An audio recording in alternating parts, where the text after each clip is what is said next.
What's up, guys? Thanks for coming back to hang out with us at Market Mamas. So about a year ago, we first listened to this book. We have another must read for you all, and it was just a really powerful one Becky recommended, and we're here to recommend it to you all now. So it's called The Power of One More by the one and only Ed Mylett. Yes, I really like this book, and right away I recommended it further to my friends, like all of them. I mean, it's the pinata chapter alone had me fully sucked in, but more on that shortly. So the author, Ed Mylett, is the creator of one of the top 5 podcasts in the world, if not actually the top one right now. It's called The Ed Mylett Show. And he also has 2 best-selling books that are widely available. This one and another one, and that one's called Max Out Your Life.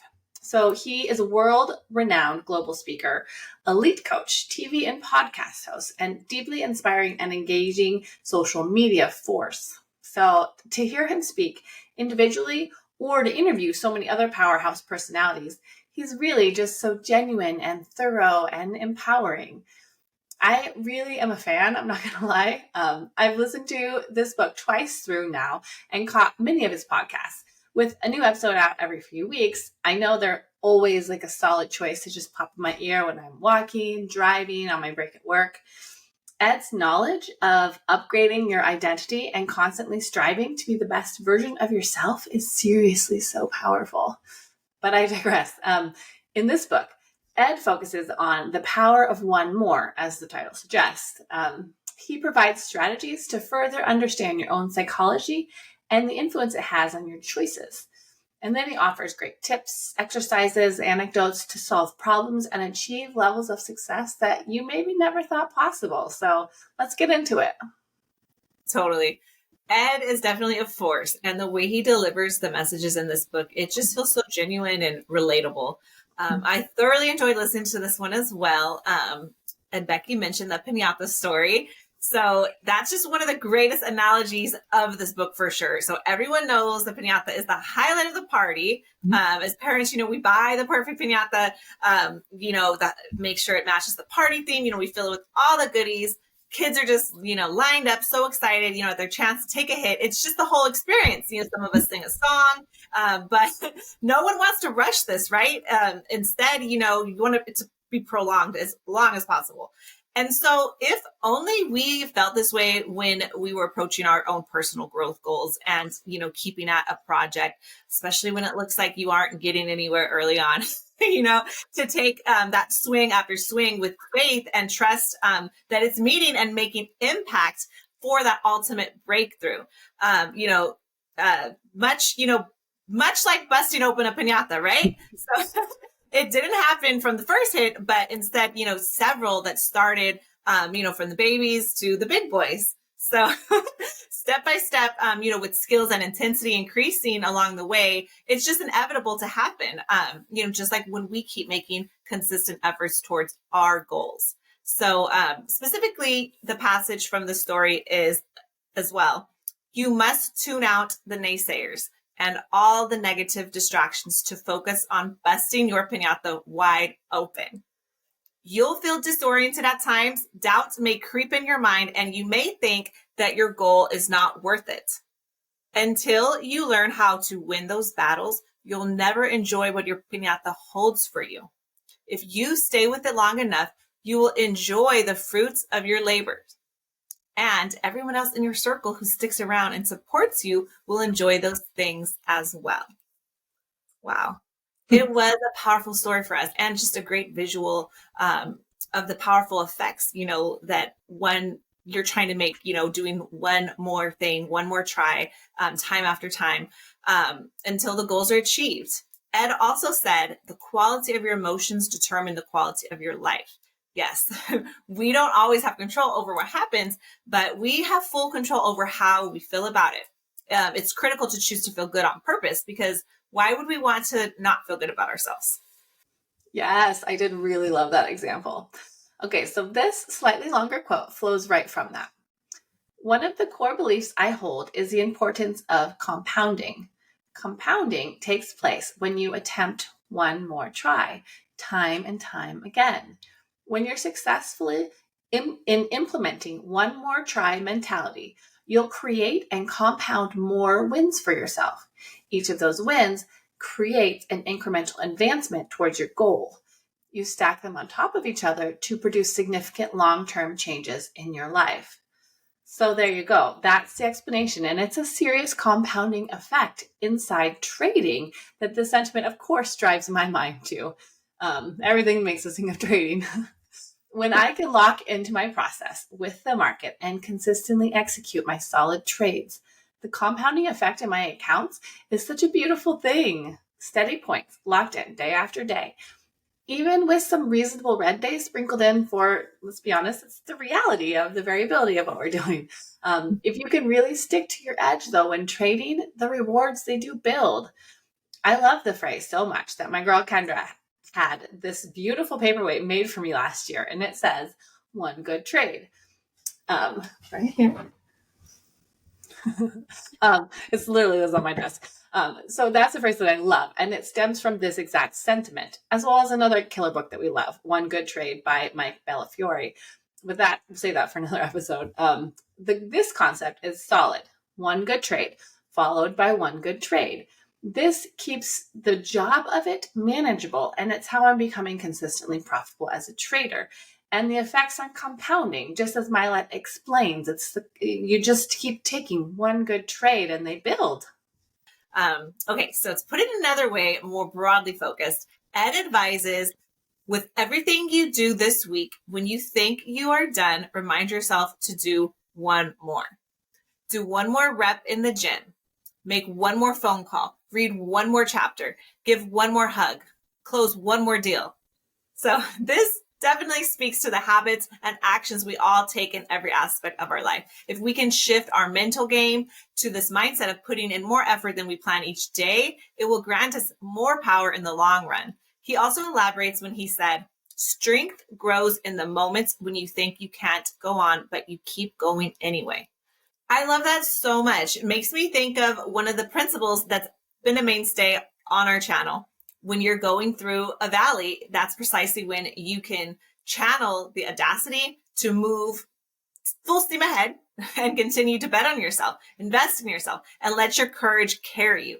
Every setback is an opportunity for a comeback. Keep in mind that fear's greatest promise is to protect, which is also its greatest deceit. When you can advance on during those moments your mind tries to stop you in your tracks, like Ed mentions here, it really unleashes a new beast. You become uncommon amongst the common. Yes, that's powerful stuff. Okay, Kendra and I are busy mamas, so our time is precious, as I'm sure you guys feel it too. I really like how Ed talks about time usage in this book. He said, take care of the minutes and the hours take care of themselves. That's such a killer statement. We really get the greatest bang for our buck when we make the most out of our time all day long. Focus on what will yield us the highest return for our goals and spend our time there first, minute after minute, hour after hour. To put it another way, he also said, if it's not going to matter in 5 years, do not spend more than 5 minutes being upset by it. This was also big for me. I can be a bit of a worrier and allow concerns or conversations to linger in my mind really far longer than necessary, warranted, or productive for me. Often the event has passed and there's nothing to do for it anymore anyway, or it hasn't even happened yet and I'm putting more on it than there needs to be. It's overthinking. And I know that this is a waste of time because I have experienced that time wasting firsthand. Maybe you guys can relate. It often also impacts my mood and my productivity beyond just the time spent overanalyzing a particular thing. So now I really try to just let that shit go as part of my personal growth. I want to stay present and focused. I want to hustle and love on my people, plan for the future, knock things off my to-do list all day long. I don't have time to waste on trivial shit that does not add value to my life anymore. It's just not what I'm trying to do. And I have more important stuff, you know? So when Ed discussed this in his book, I really felt it. Being intentional with our time is the best, as our time is finite. So is trading always sunshine and fat payouts? If only. Very much not the case. There are plenty of red days, especially in the learning years and beyond. I loved this quote so much. It's what you do when you aren't motivated that determines success or failure. Literally, like sometimes we do lose that motivation and can feel burnout, distraction, and fatigue. But I am dedicated and driven towards my goals, and I can't just skip days and practices because I don't always feel 100. I want to hold, to my badass core and stay relentless. I'm not giving up on this pursuit. So when my motivation wavers, I still get my ass up every day and get back in the arena. My reasons are many, and they always keep my fire lit. Ed actually used a quote in this book, and I just really love that one too. As Mary Ann Radmacher once said, courage doesn't always roar. Sometimes courage is a quiet voice at the end of the day saying, I will try again tomorrow. Real talk. This speaks to my soul. I love the roaring like a lioness, days for sure. It's amazing.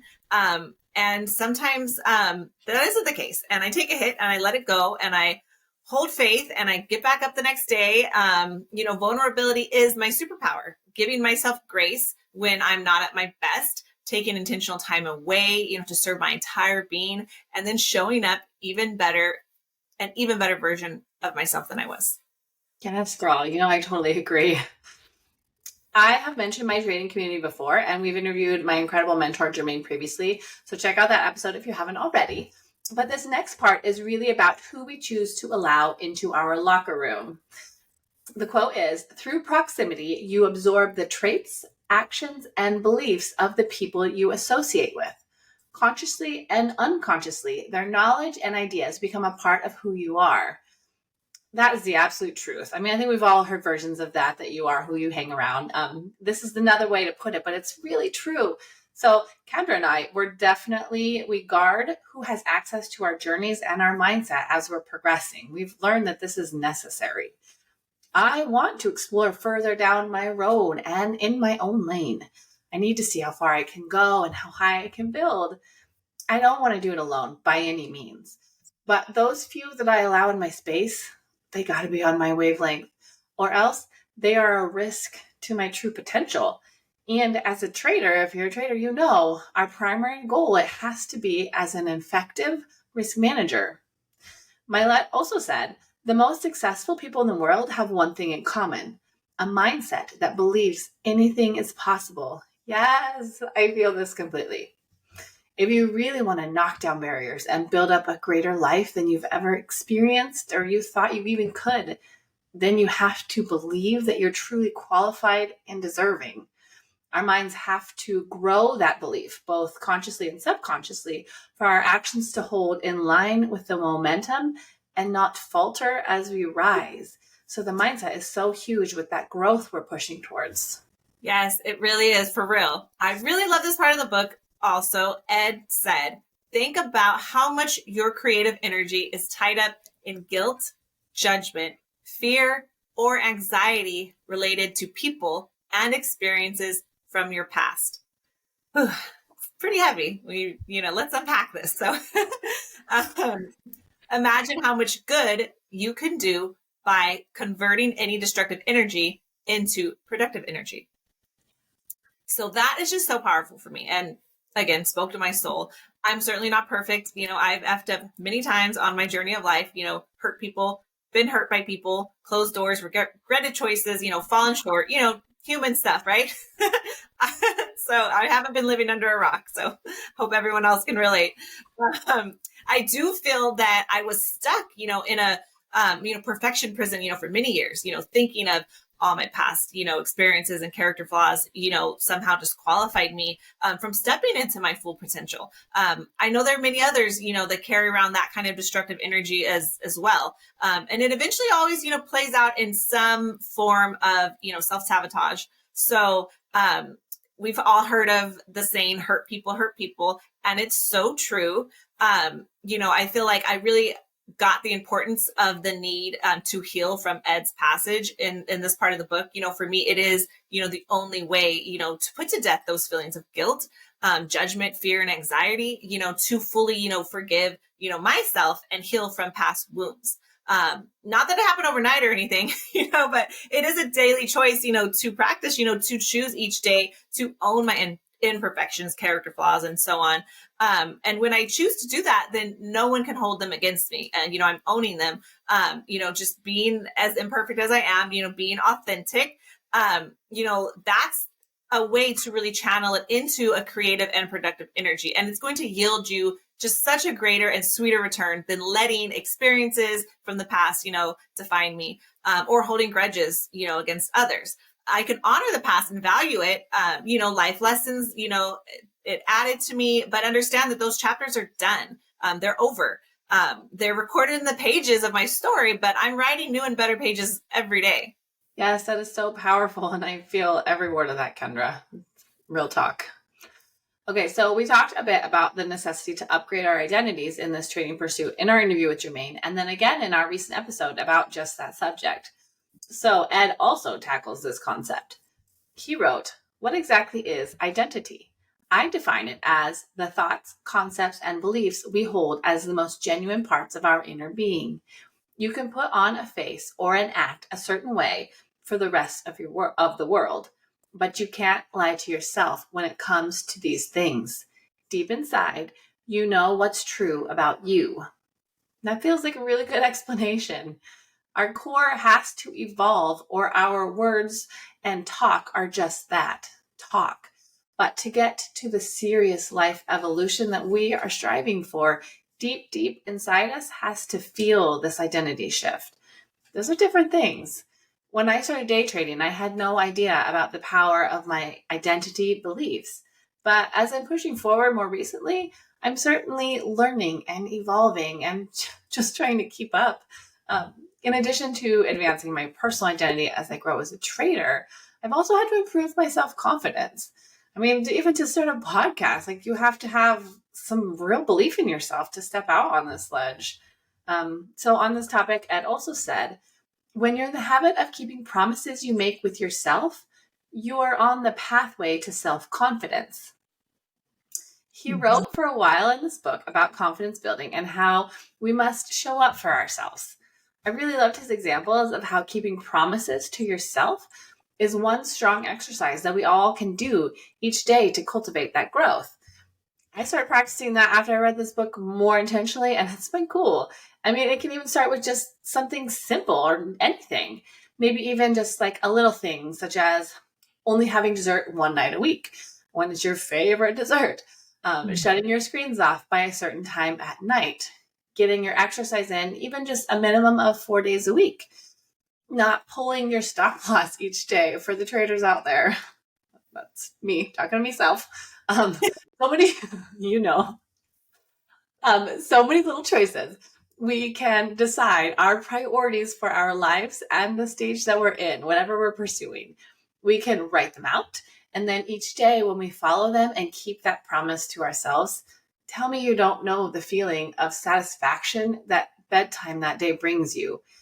I know it well, and I really love it. Like I crave more of it when I say I'm going to do something and then I own it and the results are good. They're optimal and they're ideal what I was working towards. You know it in your soul. So these kept promises, they absolutely have and are building my self-confidence and self-respect. And if you take it down to the bite size, they're really quite doable. Every day there's something that you can do to help cultivate this for yourself, and it matters. And those promises, that's good stuff. All right. Also, one more concept before we let you all go. Ed teaches in this book, and he's pretty well known for this. It's his thermostat analogy. So the idea is that we each have an internal thermostat that we're most comfortable existing at. It's a base level of accomplishment, actions, routines, habits, that hold us to who we are.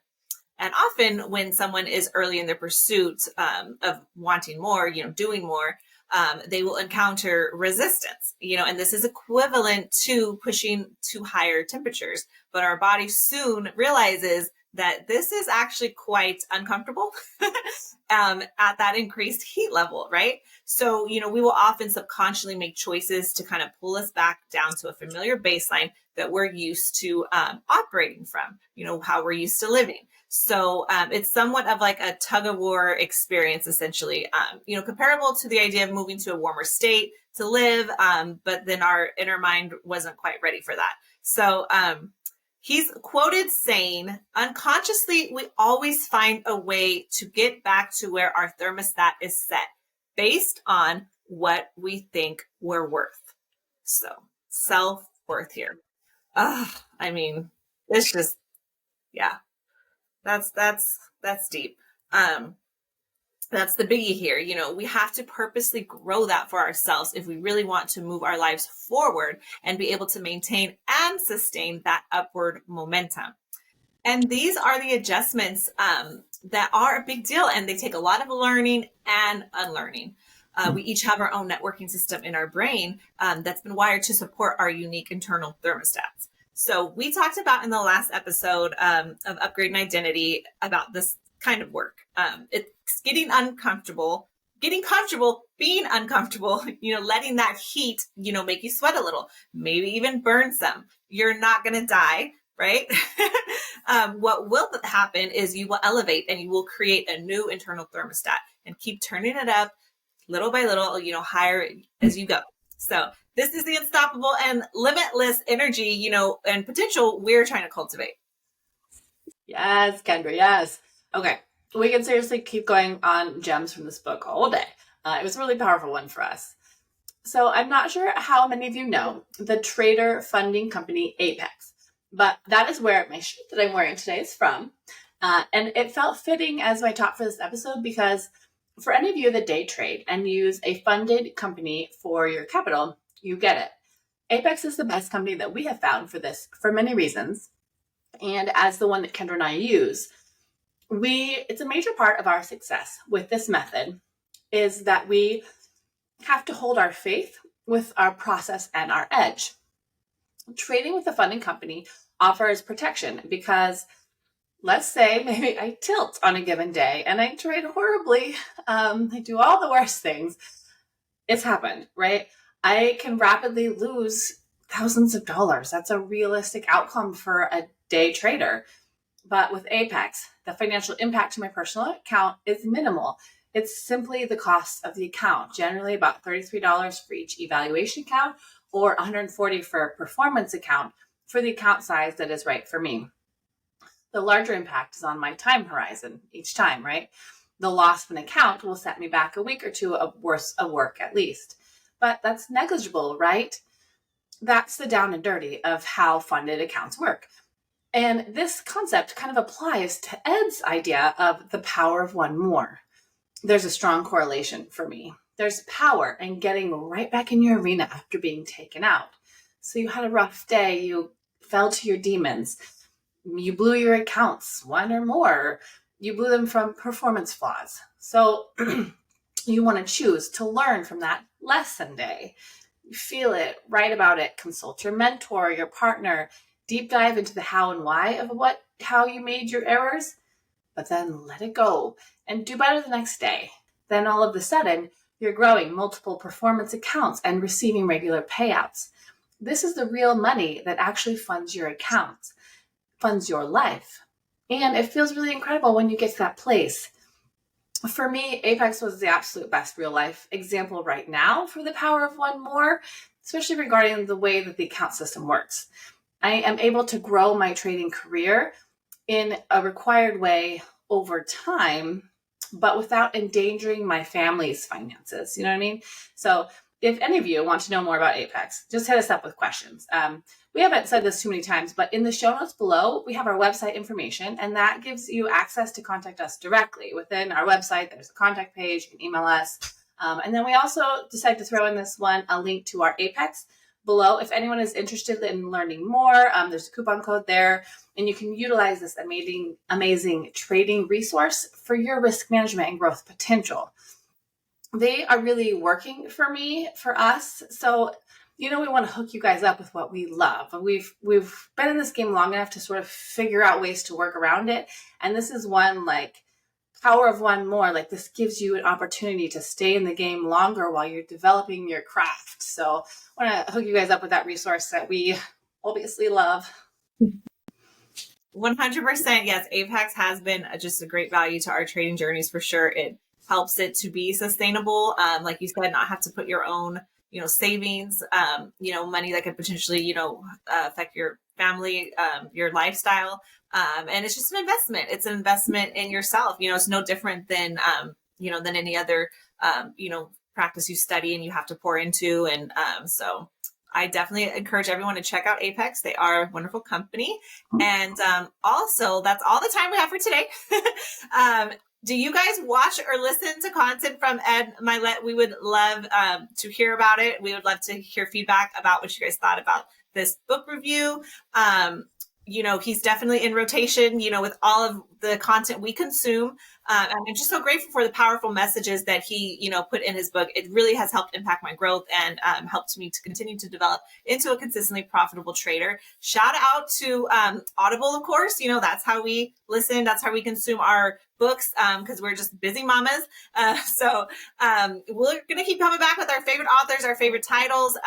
And we hope you guys enjoy and have some awesome reads too. Let us know if you have any recommendations for us to read.